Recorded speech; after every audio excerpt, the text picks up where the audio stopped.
Hi, I'm Scott Leadingham. Thanks for joining us here in the unique Northwest. The Washington State primary is behind us, and we'll talk about some of the themes that happened there. And of course, coronavirus is still everywhere, at least in the news, and increasingly in some smaller communities.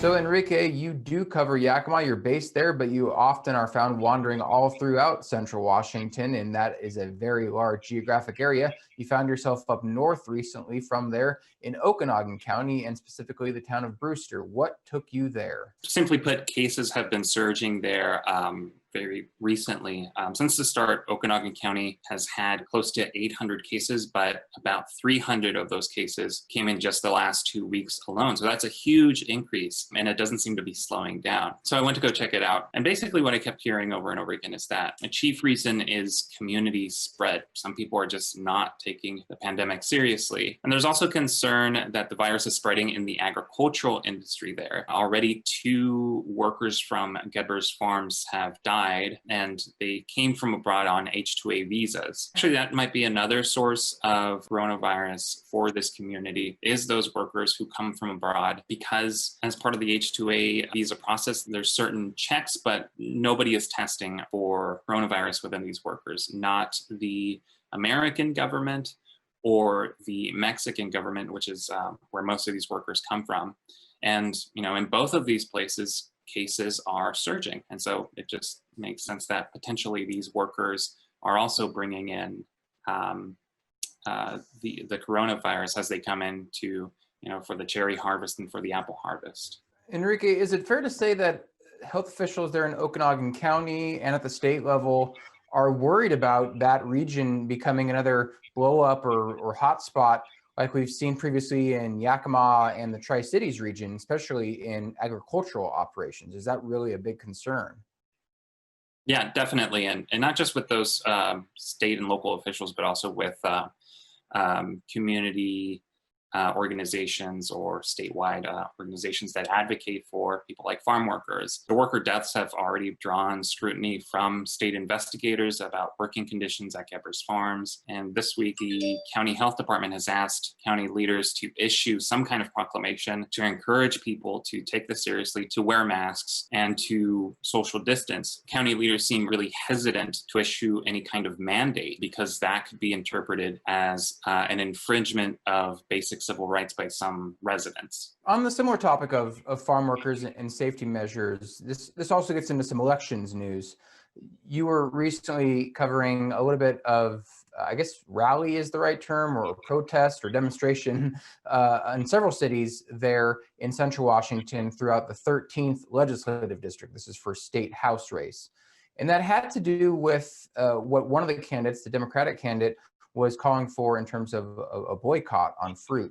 Tell us a little bit about some of the dynamics there and just what was going on in that race that prompted this call for a boycott and some of the dynamics of that district. Right. So the candidate calling for a fruit boycott is Eduardo Castañeda Diaz. He's running against the Republican incumbent, Representative Tom Dent, and he basically is using his campaign as a platform for a lot of these issues that we've heard since the start of the pandemic, especially here in the Yakima Valley, where we had a lot of farm workers strikes. When Castañeda Diaz saw that, he really decided to kind of change his platform and take that as an issue to push what he calls the farmer ruling class in that district, to put pressure on farmers to give more protections to workers and to provide them with hazard pay. And that's just one of the interesting ways in which the COVID-19 pandemic has really kind of changed how we're running the election this year. And it's something we talk about a lot when it comes to the national election, to the presidential election, and conventions, but it just down to tiny places like Mattawa, Washington, where one of these rallies took place. This is really changing how people are thinking about who they want to endorse as their candidate and to see them as their representative. Well, of course, farm worker protections and labor issues in the agricultural sector are not new, particularly to this region. It's long been an issue and something talked about in elections, but you might say it's just been exacerbated by the pandemic. But in recent months, you've been following this issue and looking at worker strikes in Yakima and elsewhere. And you've talked to a lot of farm workers, warehouse workers, and farmers and fruit growers themselves. I wonder just if you could generalize some of the things that you've been hearing from them about what they might be asking for in terms of protections or other things from state and even federal regulators. So farm workers generally want just better protections in the workplace. Of course, they're essential workers. And so farm workers recognizing that want masks to be more widely available, and they want farmers to take better precautions. And they also want better economic protections as well, because a lot of these farm workers are undocumented. So that means that they didn't get any money from the CARES Act, and they're still facing increased expenses when it comes to children being at home, the rising prices of produce and meat. Farmers, on the other hand, well, they're also facing a lot of challenges. For example, in the apple industry, the price of apples has fallen for years, and this is really kind of putting additional pressure on farmers who, at the end of the day, have to make a profit and have to pay all these workers. And so they're asking the federal government to give more aid to help them get through the season. So there's a lot of debate, and there still seems to be a lot of, the state trying to set kind of this balance between these two interests of the farm worker health and the economic viability for this essential industry that keeps everyone fed. Well, indeed, they do keep us fed, and you keep us fed with good information and news on these topics. Thanks for joining us today, Enrique. Thanks for having me. We turn now to reporter Courtney Flatt in the Tri-Cities. Thanks for joining us today, Courtney. Thanks for having me, Scott. So the primary election is passed, and the topic of Snake River dams did come up a little bit. And a new report by the federal government talks about the Snake River dams. Tell us what is in that report, Courtney. So 3 federal agencies just released the final environmental impact statement that guides how dams are managed on the Columbia River system. And that system includes the 4 dams on the lower Snake River. And most recently, a federal judge had ordered the managers to take a hard look at whether those 4 dams should remain in place in an effort to protect threatened and endangered salmon. And this study says the dams should stay. What the study ended up looking at was not only how the dams affect salmon, but if they were removed or altered, it could cause social and economic problems. So instead of removing the dams, what it's recommending is more water to be spilled over the tops of dams when juvenile salmon are migrating out to sea. So as you can imagine, a lot of people were disappointed by this, but there were also a lot of people who were pretty happy. Congresswoman Cathy McMorris Rodgers, during this election season, has been running an ad on TV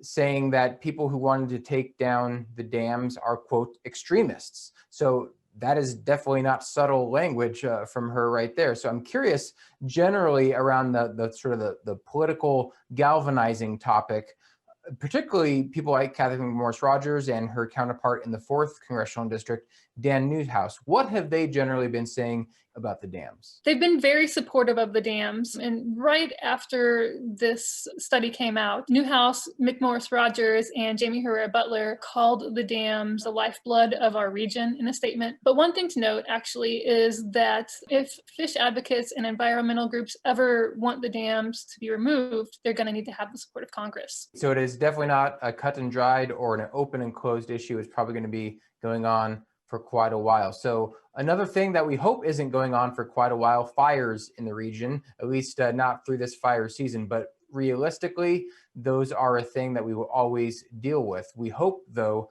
not large mega fires that put up smoke for weeks and months on end and inundate us all. In fact, so far this fire season, which you cover a lot, we've been somewhat fortunate in that regard. We haven't had these huge mega fires yet. There have been a lot of fires just by numbers, but they've been put out pretty quickly.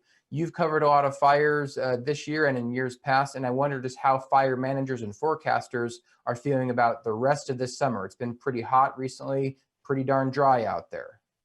Yeah, exactly. And you're right. So far, we've been fairly lucky this fire season, and there haven't been many super large fires. One big reason for that is that in July, there wasn't as much lightning and the temperatures at the beginning of the month were a lot cooler. But going into August, things are ready to burn. It's gotten a lot hotter, as you noted. The vegetation that fuels wildfires is really, really dry. There have been some really strong winds that can fan flames. There's also a lot more dry lightning that's predicted. So that's all expected to continue through August. That's one reason that fire managers and forecasters are saying that people really need to do their part and not cause fires themselves. State agencies have noted an uptick in human-caused fires this season, and I think that's actually likely due to the pandemic because more people are getting outdoors, so just be really mindful when you go outside. But the good news is that September is going to look a lot better. There's a lot more rain and wet weather predicted, and the temperatures are going to be cooler, and so that always kind of helps to calm fire season down. Indeed, and one thing that helps calm us down is your good and thorough reporting. So we thank you for coming and sharing it with us today, Courtney. Thanks for having me. Find more on these and other topics and coronavirus resources at our website, nwpb.org. Thank you for joining us here in the unique Northwest.